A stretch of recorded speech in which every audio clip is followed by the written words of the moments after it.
My name is Verna, and at 58 years old, I thought I had seen every kind of family drama imaginable. But sitting in that upscale restaurant, watching my daughter Stephanie orchestrate what I knew was going to be an ambush, I realized I was about to experience something entirely new. The soft lighting couldn't hide the tension crackling in the air, and the expensive wine list couldn't mask the bitter taste of what was coming. 3 months earlier, my world had shifted when Stephanie announced her engagement, but tonight, everything would change forever. Before I tell you how this dinner changed everything, I would love to know where you are watching from.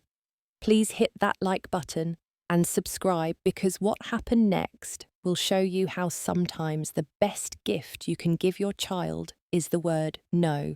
Let me take you back to where this all started. Being a widow for 3 years now, I had learned to navigate life on my own terms. After my husband passed from cancer, I threw myself into my work in financial consulting, not just to survive the grief, but to secure a future for my children. Every dollar I earned was carefully budgeted, every expense weighed against our long-term security. Stephanie and her older brother James had watched me work late nights and weekend shifts, building back what we had lost during those expensive final months of their father's illness. 6 weeks before that fateful dinner, Stephanie had bounced into my living room with the kind of energy that only comes from life-changing news. Her face was glowing, her left hand extended to show off a sparkling diamond that caught the afternoon sunlight streaming through my kitchen window.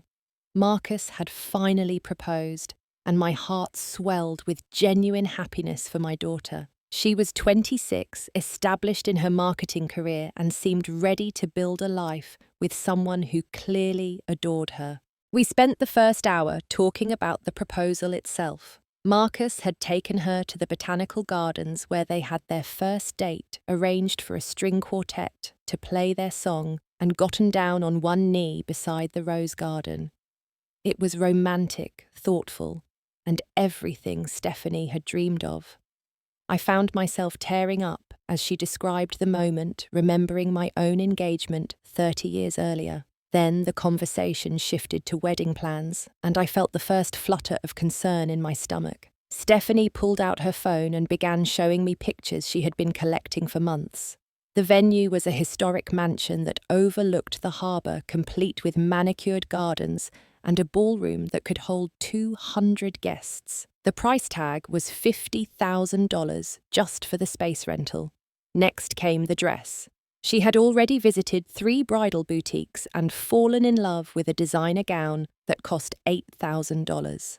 The photographer she wanted was someone who had shot celebrity weddings, commanding $15,000 for his services. As she scrolled through her Pinterest boards and vendor wish lists, the numbers kept climbing higher and higher. When she finally looked up from her phone, her eyes were bright with excitement and expectation. That is when she said the words that would haunt me for weeks to come. "Of course, Mum will pay for everything. It is tradition, and besides, you only have one daughter. This is my dream wedding, and I know you want me to be happy." I felt like someone had knocked the wind out of me. The total she was talking about was close to $200,000.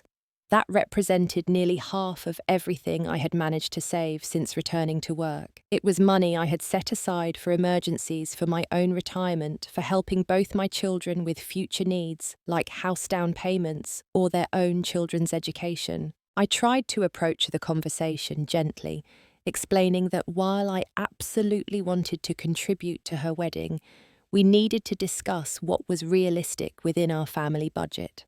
I suggested we could create a beautiful celebration for perhaps $30,000 or $40,000, which would still be a significant financial commitment for me. Stephanie's face changed completely. The joy and excitement drained away, replaced by something I had never seen before. She accused me of being cheap, of caring more about money than her happiness.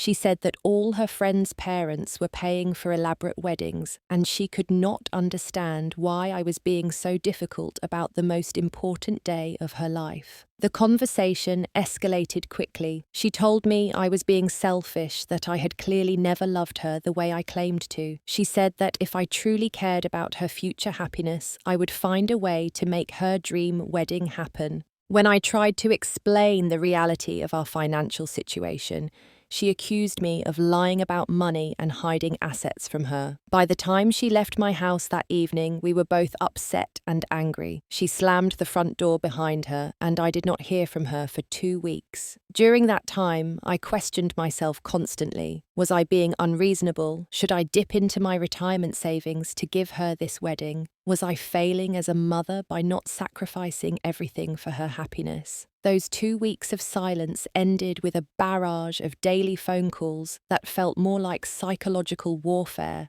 than family communication. Stephanie would call every morning before I left for work, every evening when I got home, and sometimes during my lunch break. Each conversation followed the same pattern. She would start by telling me how hurt and disappointed she was, then move into detailed descriptions of how her wedding plans were falling apart because of my selfishness. She had apparently been telling Marcus and his family about our conflict because he began calling me too. His approach was different but equally manipulative. He would start by telling me how much he respected me as Stephanie's mother, then launch into lectures about family traditions and the importance of parents supporting their children's major life events. He made subtle comments about how his own parents were contributing generously to the wedding, implying that I was falling short of reasonable expectations. The pressure was not just coming from them. Stephanie had reached out to my sister Linda, painting a picture of a heartless mother who refused to help her only daughter have a proper wedding.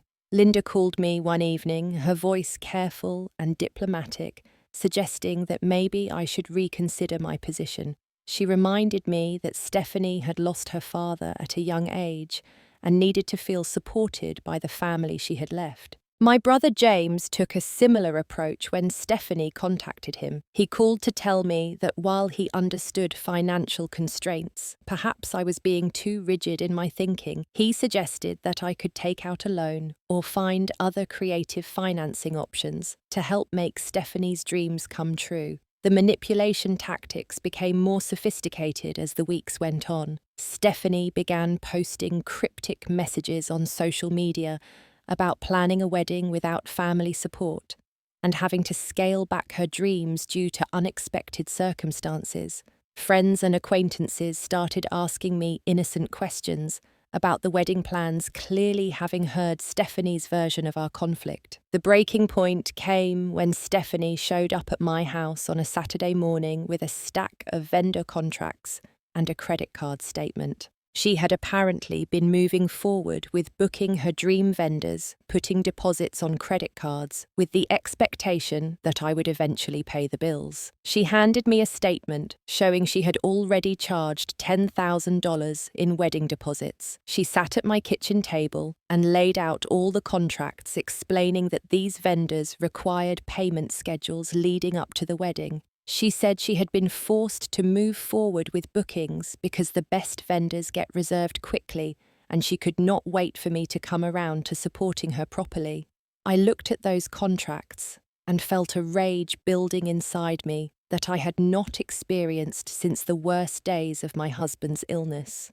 This was not about love or family tradition. This was about entitlement and manipulation on a level that shocked me. Stephanie had essentially forced my hand by creating financial obligations in my name without my consent. I told her clearly and firmly that I would not be paying for any of those charges. I explained that she would need to cancel those contracts and figure out how to pay for any cancellation fees herself. I repeated my offer to contribute a reasonable amount to a more modest wedding celebration, but I would not be manipulated into funding her fantasy. Stephanie's reaction was immediate and explosive. She accused me of ruining her life, of being jealous of her happiness, of never having loved her properly. She said that every other mother she knew would do anything to make their daughter's wedding dreams come true, and she could not believe she had been cursed with such a selfish parent. She gathered up her contracts and stormed out of my house, screaming that she would never forgive me for destroying the most important day of her life. That was the last time we spoke before the dinner invitation arrived 3 weeks later. The silence that followed our confrontation was different from the earlier period of no contact. This time, there were no daily phone calls, no text message, guilt trips, no social media manipulation. It was as if Stephanie had simply disappeared from my life, and the quiet was both a relief and a source of growing anxiety.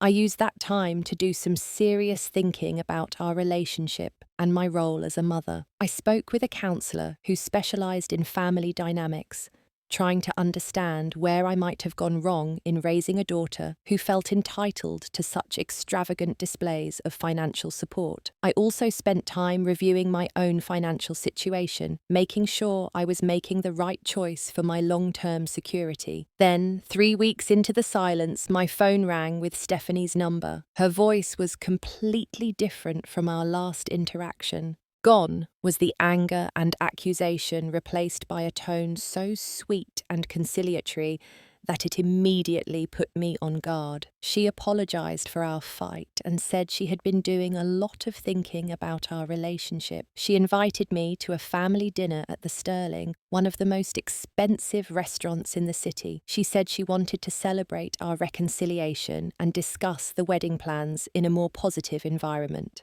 She mentioned that a few other family members would be joining us because she wanted to share her happiness with the people who mattered most to her. When I asked who would be attending, she was vague, saying it would be a surprise, but that everyone coming loved both of us and wanted to see our family healed. Something about her tone and the way she avoided giving me specific information set off alarm bells in my mind. After our recent history, I found it hard to believe that Stephanie had suddenly experienced a complete change of heart. I decided to do some investigating before agreeing to attend this dinner. I called my sister Linda, casually asking how she was doing and whether she had heard from Stephanie recently. Linda's response confirmed my suspicions. She mentioned that Stephanie had called her earlier in the week, asking whether she would be available for a special dinner to help resolve our conflict.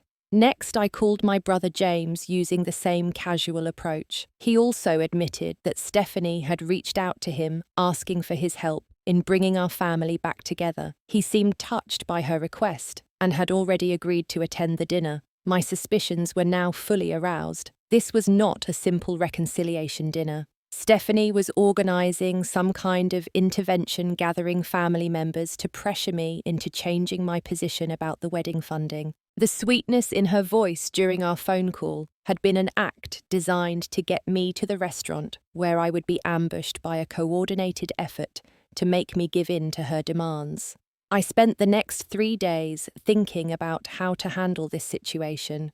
My first instinct was to simply decline the invitation and avoid the whole confrontation. But the more I thought about it, the more I realised that this might be an opportunity to address the underlying problems in our relationship once and for all. I made an appointment with my estate planning attorney, something I had been putting off since my husband's death. We spent 2 hours reviewing my will and discussing changes that better reflected my current understanding of my children's character and needs. By the end of that meeting, I had made some significant modifications to how my assets would be distributed after my death. I also spent time preparing mentally for whatever Stephanie had planned. I practiced staying calm and focused, regardless of how many people she had recruited to her cause. I decided that I would attend the dinner, but not as the victim she was expecting. The Sterling was exactly the kind of place Stephanie would choose for maximum intimidation effect. The valet parking, marble floors, and crystal chandeliers all screamed expensive, and I knew she was hoping the elegant surroundings would make me feel obligated to match the level of luxury she was seeking for her wedding.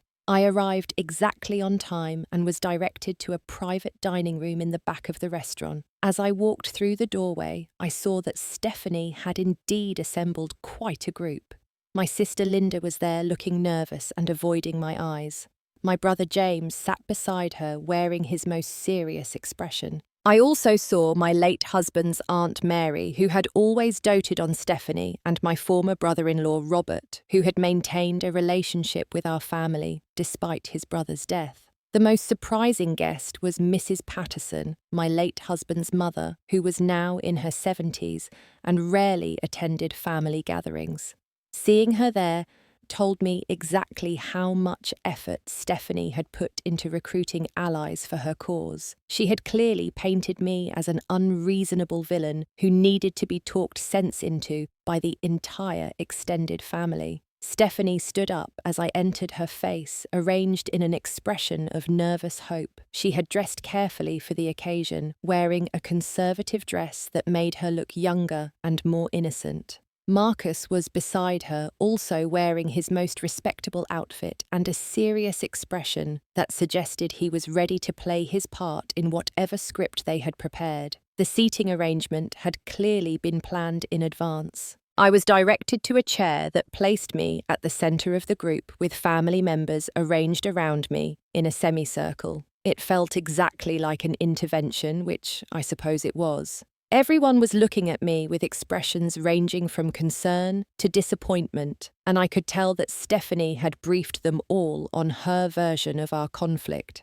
Stephanie started the conversation by thanking everyone for coming and expressing how important family was to her, especially during this exciting time in her life. She talked about how much her father would have wanted to be here to celebrate her engagement and how she needed the love and support of the family she still had. Then, one by one, my assembled family members began to share their thoughts about the situation. Linda went first, talking about how she understood that money was tight for everyone these days, but suggesting that perhaps I was being too cautious about spending on such an important occasion. She reminded me that Stephanie was my only daughter and that wedding expenses were a normal part of parenting responsibilities. James followed with his own perspective, emphasizing that he had always respected my financial decisions, but felt that this situation was different. He talked about the importance of family traditions and the fact that most parents he knew had found ways to support their children's weddings,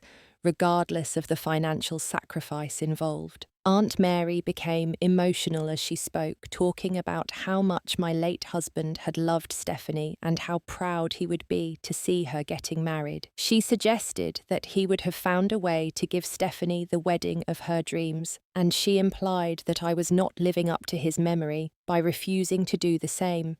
Mrs. Patterson was perhaps the most difficult to listen to.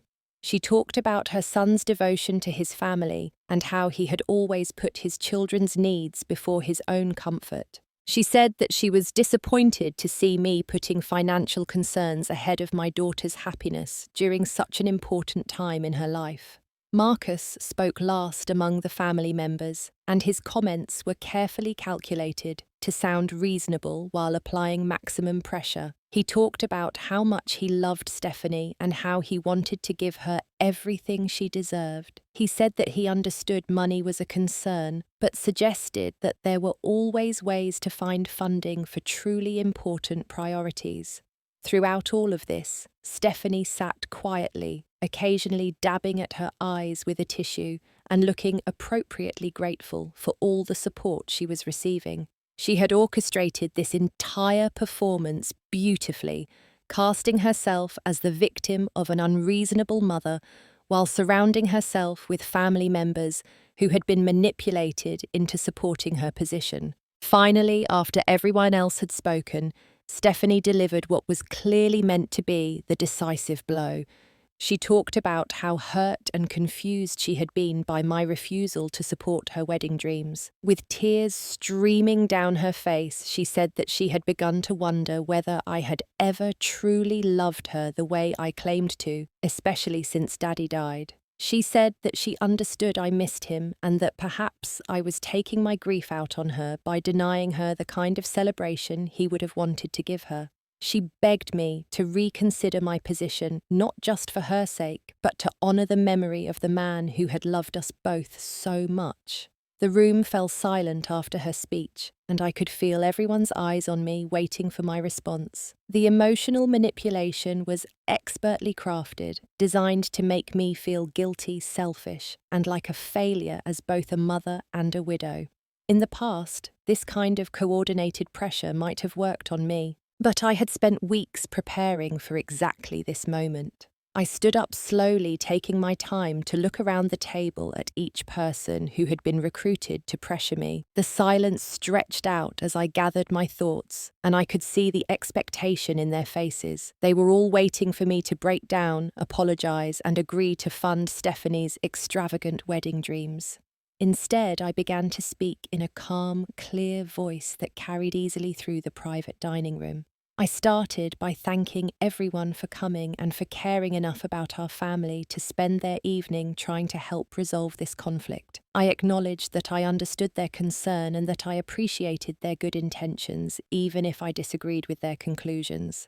Then I began to tell them some truths that Stephanie had clearly not included in her recruitment conversations. I explained that over the past 25 years since Stephanie was born, I had worked continuously to provide for my family. During my husband's illness, I had taken on extra consulting projects to help cover medical expenses that insurance did not pay. After his death, I had increased my workload even further to rebuild our family's financial security. I told them about the $400,000 I had managed to save and invest over the past 3 years. This was not money that I was hoarding out of selfishness. It represented my retirement security emergency funds for both of my children and the financial foundation that would allow me to age with dignity instead of becoming a burden on my family. I addressed each person's comments directly, starting with my sister Linda. I explained that while I appreciated her concern, she had not raised children as a single mother and might not fully understand the weight of financial responsibility that fell on my shoulders alone. I reminded her that her own children had received help with college expenses and their first cars because she and her husband had 2 incomes to work with. To my brother James, I pointed out that while he had always been supportive of my family, he had not been the one paying bills or lying awake at night, worrying about whether there would be enough money for unexpected expenses. His own financial situation was completely different from mine, and his advice, while well-meaning, did not account for the realities I was facing. I spoke gently to Aunt Mary about my husband's memory, explaining that while he certainly would have wanted Stephanie to be happy, he also would have wanted me to make responsible financial decisions that protected our family's long-term security. The man who had worked 2 jobs to pay for our own modest wedding would not have expected me to go into debt to fund an extravagant celebration. To Mrs. Patterson, I expressed my respect for her opinion, but reminded her that her son had married me because he trusted my judgment and financial sense. During his illness, he had specifically asked me to promise that I would make smart decisions about money and not let emotions override practical considerations. Then I turned my attention to Marcus, and my tone became noticeably cooler. I told him that while I appreciated his love for my daughter, he had no standing to lecture me about family values or financial priorities. If he wanted to marry Stephanie, he was welcome to fund whatever kind of wedding celebration he felt was appropriate, but his expectations about my contributions were completely out of line. Finally, I addressed Stephanie directly, and this is where I delivered the information that would change everything. I told her that I had spent a lot of time thinking about our relationship and about what kind of mother I had been to her. I acknowledged that perhaps I had failed in some ways because a 26-year-old woman who felt entitled to demand $200,000 from her widowed mother had clearly not learned some important lessons about money respect and personal responsibility, I announced that I was prepared to contribute $15,000 to her wedding. This was a significant amount of money that could fund a beautiful and meaningful celebration if she was willing to plan responsibly and make reasonable choices about vendors and venues. I made it clear that this was not the opening offer in a negotiation. $15,000 was the total amount I was willing and able to contribute, period. She could accept this gift gracefully and plan a wedding within that budget, or she could decline it and fund her dream wedding herself. I explained that if she chose to decline my contribution and continue demanding the extravagant wedding she had originally planned, she would need to understand that our relationship was going to change permanently. I would not tolerate being manipulated, guilt-tripped, or emotionally blackmailed by anyone, including my own daughter. The room erupted in shocked voices as soon as I finished speaking. Stephanie began crying harder this time, with genuine distress rather than calculated manipulation. She accused me of being selfish and cruel, of ruining her life and destroying her dreams. Marcus tried to argue that $15,000 was insufficient for any decent wedding and that I was being unreasonable about what constituted normal family support. Several of the recruited family members began talking at once, some trying to mediate and others expressing shock at the firm line I had drawn, but I was not finished. I had one more piece of information to share that would make my position absolutely clear. I told Stephanie that I had recently updated my will and made some changes to her inheritance based on her recent behavior and attitude toward money. While I would not discuss the specific details in front of the entire group, she should understand that her sense of entitlement to my money was going to have long-term consequences beyond just the wedding funding. I reached into my purse, pulled out enough cash to cover the tip for our server, and placed it on the table. Then I told the group that I had said everything I needed to say, and I was leaving. I walked out of that private dining room without looking back, leaving behind a table full of shocked family members and one very angry daughter who was finally beginning to understand that her manipulation tactics were not going to work on me anymore. The aftermath of that dinner was initially exactly what I had expected. Stephanie did not call me for 2 weeks, and when she finally did contact me, it was through a series of angry text messages accusing me of humiliating her in front of our entire family. She said that I had ruined her relationship with several relatives and made her look like a spoiled child who could not manage her own affairs. The family members who had attended the dinner had various reactions. Linda called me the next day to apologize for participating in what she now realized had been an ambush. She said that she had not understood the full scope of Stephanie's demands or the way she had been manipulating the situation. James had a similar response, admitting that he felt used by Stephanie and uncomfortable about the role he had been asked to play. Aunt Mary and Mrs. Patterson were less apologetic, but they stopped contacting me about the wedding situation, which I took as a sign that they were beginning to understand my perspective. Marcus predictably was angry and continued to send me messages about my failure to support my daughter properly. During those 2 weeks, I focused on my work and tried to process the emotional toll of the confrontation. I had known that standing up to Stephanie would be difficult, but I had not anticipated how painful it would be to see the extent of her willingness to manipulate our extended family to get what she wanted. I also spent time preparing for whatever her next move might be. I knew that someone with Stephanie's level of entitlement would not simply accept defeat and move on. She was going to try something else, and I wanted to be ready for whatever approach she took. The call finally came on a Tuesday evening. Stephanie's voice was completely different from the angry texts she had been sending. She sounded tired, maybe even defeated, and she asked if she could come over to talk with me in person. When she arrived at my house, she looked different too. Gone was the designer outfit and perfect makeup from the restaurant ambush. She was wearing jeans and a simple sweater, her hair was pulled back in a messy ponytail, and her eyes were red from crying. She sat down on my living room couch and began what turned out to be the most honest conversation we had shared in years. Stephanie started by admitting that she had been wrong about almost everything. She acknowledged that the dinner had been an ambush, designed to pressure me into giving her money, and she apologized for manipulating our family members into participating. She said that she had been so focused on getting the wedding she wanted that she had lost sight of what really mattered. She told me that after our confrontation, Marcus had been pressuring her to cut me out of her life entirely unless I agreed to fund their dream wedding. This pressure had made her realize that he was more interested in my money than in building a healthy relationship with her family. She had broken up with him 3 days earlier.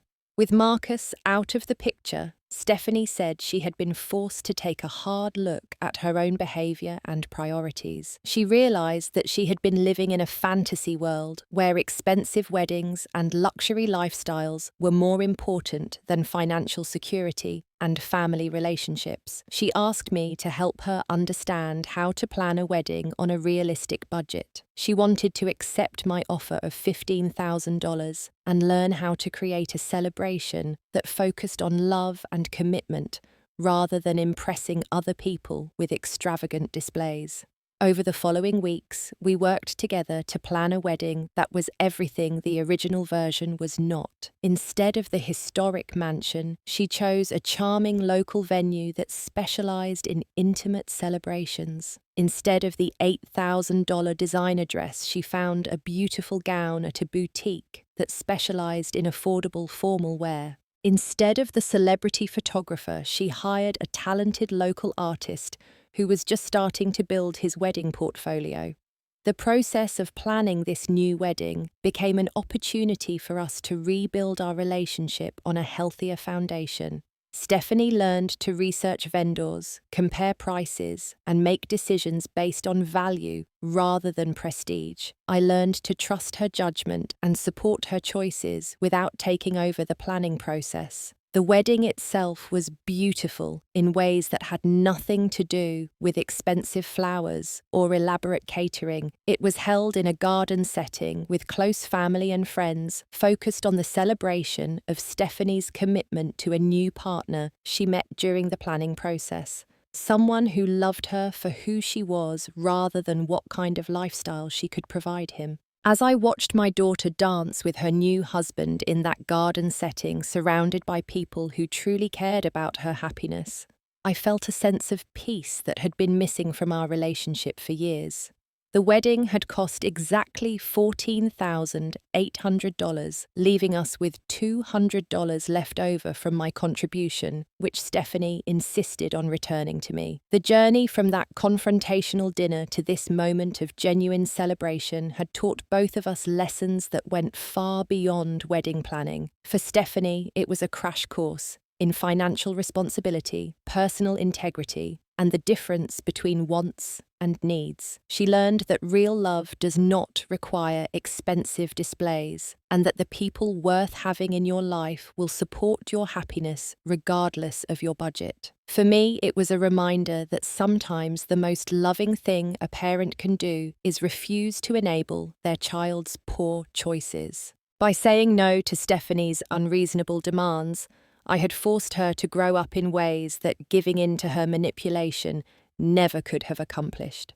Our relationship now is stronger than it has been since she was a teenager. We talk regularly about real issues rather than surface-level pleasantries. She asks for my advice about financial decisions and actually listens to my responses. Most importantly, she treats me with respect rather than viewing me as a source of funding for her various desires. The other family members who participated in that dinner have also learned something from the experience. Linda and James now understand the difference between supporting family members and enabling destructive behavior. They are more thoughtful about the advice they give and more careful about getting drawn into family conflicts without understanding all the facts. Stephanie's relationship with money has been completely transformed. She has started budgeting carefully, saving for future goals, and making purchases based on practical considerations rather than impulse or social pressure. She recently thanked me for teaching her these skills, saying that she now understands why I was so protective of our family's financial security. The lesson about parenting that emerged from this experience is one that I wish I had learned earlier in Stephanie's life. Children need boundaries, even adult children, and sometimes those boundaries need to be enforced with consequences that feel harsh in the moment, but serve their long-term development. Love is not about giving your children everything they want. Real love sometimes requires disappointing them in the short term to help them become people capable of creating their own happiness and security. Teaching them to handle disappointment, work for what they want, and respect other people's boundaries are gifts that will serve them throughout their lives. The financial lesson is equally important. Money represents time, effort, and security, not just purchasing power. When we treat money carelessly or use it to manipulate others, we damage relationships and create unhealthy patterns that can last for generations. Teaching children to respect money and understand its real value is one of the most important responsibilities parents have. Looking back on that dinner at the Sterling, I realized that Stephanie's ambush actually gave me an opportunity to address problems in our relationship that had been building for years. Her sense of entitlement and willingness to manipulate family members were not new behaviors. They were patterns that I had been enabling by avoiding confrontation and hoping she would mature naturally over time. By forcing a crisis, Stephanie inadvertently created the conditions necessary for real change. The dramatic confrontation made it impossible to ignore the underlying issues, and the public nature of the intervention meant that our entire family witnessed both the problem and its resolution. Sometimes the hardest thing about being a parent is knowing when to step back and let your children learn to fly on their own wings, even when you know they might struggle or fall before they figure out how to soar. As I have learned from my own experience, the temporary pain of setting boundaries and enforcing consequences is nothing compared to the long-term damage that comes from enabling destructive behavior in the people we love most. I hope that sharing this story helps other parents recognize the difference between supporting their children and spoiling them. There is wisdom in knowing when to say yes and when to say no, and sometimes the greatest gift we can give our children is the strength that comes from learning to handle disappointment and work for what they truly want. What would you have done if you found yourself in a similar situation with your own children? How do you balance supporting your family with teaching them important lessons about money and responsibility? Please share your thoughts in the comments below. And don't forget to like this video if my story resonated with you.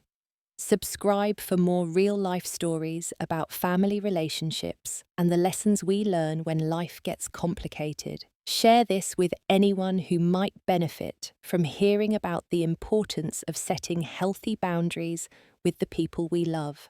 Thank you for listening to my story, and I hope it helps you navigate your own family challenges with wisdom, strength, and love.